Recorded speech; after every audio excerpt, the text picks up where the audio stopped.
চট্টগ্রামে যোগ দিচ্ছেন নগরাবিদ স্থপতি আশিক ইমরান। জনাব আশিক ইমরান, আপনাকে স্বাগত।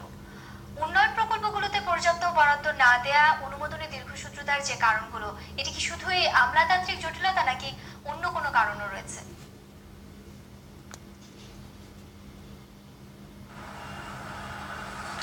না, আমরা মনে করি শুধু আমলাতান্ত্রিক জটিলতাই নয়, এটা পুরো সিস্টেমে ত্রুটিপূর্ণ। প্রকল্পের সে সম্ভাব্যতা যাচাই থেকে শুরু করে তো ছাড় পর্যন্ত যে সিস্টেম, যে জটিল সিস্টেমটা, এটা যতদিন পর্যন্ত ঢেলে সাজানো না হবে ততদিন এই ত্রুটিগুলো থেকেই যাবে এবং জনগণের দুর্ভোগ কোনোদিনও কমবে না। আমরা দেখতে পাচ্ছি যে রাজনীতিবিদরাই কিন্তু এই প্রকল্পগুলা গ্রহণ করেন, কিন্তু বাস্তবায়ন করেন কিন্তু মন্ত্রণালয়ের আমলা এবং অন্যান্য কর্মকর্তারা। এক্ষেত্রে রাজনীতিবিদদের সদিচ্ছা এবং আমলাতন্ত্রের আন্তরিকতার বিস্তর একটা ফারাক দেখা যায়। সেটা সিস্টেমের কারণেই, আমি বলবো না এটা কোনো ব্যক্তিগত ইচ্ছা বা অনিচ্ছার ব্যাপার। তো সিস্টেমটা নিয়ে কিন্তু আমাদের এখন চিন্তা করার সময়। আমরা যদি 20 বছর আগের বাংলাদেশের কথা চিন্তা করি, তখন আমাদের বাজেটই বা কত ছিল, উন্নয়ন প্রকল্পই বা কত টাকার হতো। কিন্তু আজকে 2016 সালে এসে যেখানে আমরা 3 লক্ষ 4 লক্ষ কোটি টাকার বাজেট এবং শুধু চট্টগ্রামে 1 লক্ষ কোটি টাকার উপরে উন্নয়ন প্রকল্প বাস্তবায়ন হচ্ছে বা হওয়ার অপেক্ষায় আছে।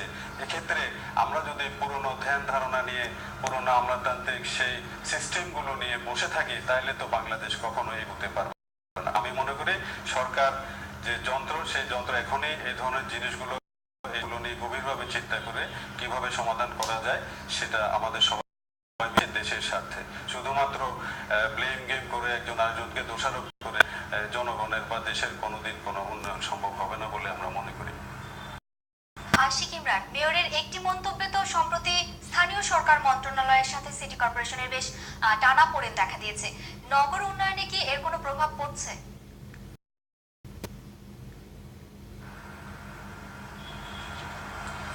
মেয়রের, আমি মনে করি চট্টগ্রামের মেয়র অত্যন্ত হতাশা থেকে ওনার এই অনুভূতিটা ব্যক্ত করেছেন। ওনার এই অনুভূতির সাথে আমরা সকলেই একমত। এই সমস্যাটা আছে, আমরা সবাই জানি। কেউ না কেউ তো সমস্যাটা বলতে, বিড়ালের গলায় তো ঘন্টাটা বাড়তেই হবে।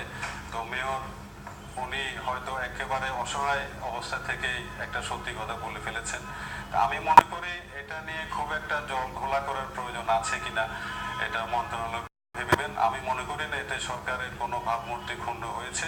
ব্যক্তি বিশেষের দুর্নীতির কারণে কেন সরকার এই দায়ভার নিবে? আমি মনে করি এক্ষেত্রে সরকারের মেয়রকে সহযোগিতা করা, যে সমস্যাগুলো আছে অর্থ ছাড়ের ক্ষেত্রে, বাস্তবায়নের ক্ষেত্রে, এবং যে দীর্ঘসূত্রিতাগুলো আছে সেগুলোকে কিভাবে কাটিয়ে ওঠা যায়, মেয়রকে সঙ্গে নিয়ে এই সমস্যাগুলো সমাধান করাটাই আমি মনে করি জরুরি। কে কাকে চিঠি দিল না দিল এটা নিয়ে দোষারোপ করার সময় আমার মনে হয় এখন। পৃথিবী এগিয়ে যাচ্ছে, আমাদের এগুলো পেছন ফেলে সামনের দিকে এগিয়ে যাওয়াটাই আমি মঙ্গল বলে মনে করি। সবশেষে আপনার কাছে আরেকটি বিষয় আমাদের জানবার আছে। অর্থনৈতিকভাবে এত গুরুত্বপূর্ণ শহর হয়েও চট্টগ্রাম কিন্তু অবকাঠামো উন্নয়নে বেশ পিছিয়ে। সমন্বিত উদ্যোগের অভাবও কিন্তু প্রকট। এসব বিষয়ে আপনার পরামর্শ আসলে কি?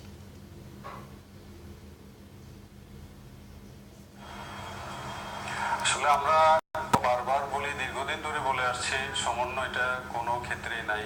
চট্টগ্রাম উন্নয়ন কর্তৃপক্ষ, চট্টগ্রাম সিটি কর্পোরেশন, চট্টগ্রাম ওয়াসা, যে সেবা সংস্থাগুলোর মধ্যে সমন্বয় নেই। সেই সমন্বয়টা করাটা জরুরি। সেটা যে ফর্মেই হোক না কেন, নগর সরকার বা অন্য যে কোনো ফরম্যাটে এই সমন্বয়টা জরুরি। তাইলে সমন্বয় যখন হবে তখন উন্নয়ন কার্যক্রমটা সিঙ্ক্রোনাইজ হবে, অর্থ ছাড়ের ব্যাপারটাও একটা সিঙ্ক্রোনাইজ হবে এবং উন্নয়নটা ত্বরান্বিত হবে। যেমন দেখেন, চট্টগ্রাম আজকে যানজটে জর্জরিত একটা, অনেকটা কৃপণ একটা শহর, চলমান শহর বলা যাবে না চট্টগ্রামকে। কিন্তু পাশাপাশি বাস টার্মিনাল, যেটা যানজটের জন্য একটা কারণ হিসেবে আমরা দেখি, সেই টার্মিনালের টাকাটা ছাড় হচ্ছে না আজকে বছরের পর বছর। তো তাহলে আমি কাকে দোষ দেব? আমি কি মেয়রকে দোষ দেব? আমি কি চট্টগ্রাম উন্নয়ন কর্তৃপক্ষকে দোষ দেবো? নাকি মন্ত্রণালয়কে দোষ দেবো? আমাদের সেই দুর্বিষহ অবস্থা থেকে আমরা পাচ্ছি না। তো এই যে দায়িত্বটা কে নেবে? তাইলে যদি সমন্বয়ে আজকে থাকতো, যদি একটা নগর সরকার থাকতো, তাহলে মেয়র এই সমস্ত এগুলো সমন্বয় করে সবকিছু সমন্বয় করে অর্থ ছাড় থেকে শুরু করে সবকিছু উনি সমন্বয় করে কাজগুলো আদায় করে দেন। এখানে কেন যেন একজন আরেকজনকে প্রতিপক্ষ হিসাবে দেখে ঢাকা থেকে মনে হয়, আমাদের মনে হয় আমাদের চিন্তাধারা মন মানসিকতার একটা আমূল পরিবর্তন দরকার।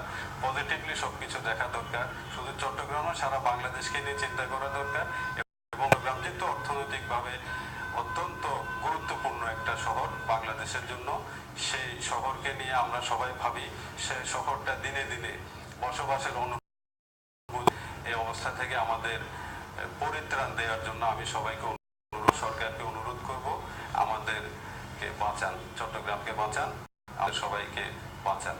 এছাড়া আমার আর কিছুই বলার নেই। আমরা দীর্ঘদিন ধরে অনেকগুলো বলে আসছি যে আমরা অসহায়। তো আমি জানি না আর কিভাবে আমাদের এই দুঃখ, আমাদের হতাশা প্রকাশ করব। আমি আপনাদের মাধ্যমে বলতে চাই, আমাদের বাঁচান। আশিক ইমরান, ধন্যবাদ আপনাকে। অবশেষে পূরণ হতে যাচ্ছে কক্সবাজারের শাহপরী দ্বীপবাসীর স্বপ্ন। 106 কোটি টাকায় টেকনাফ শাহপরী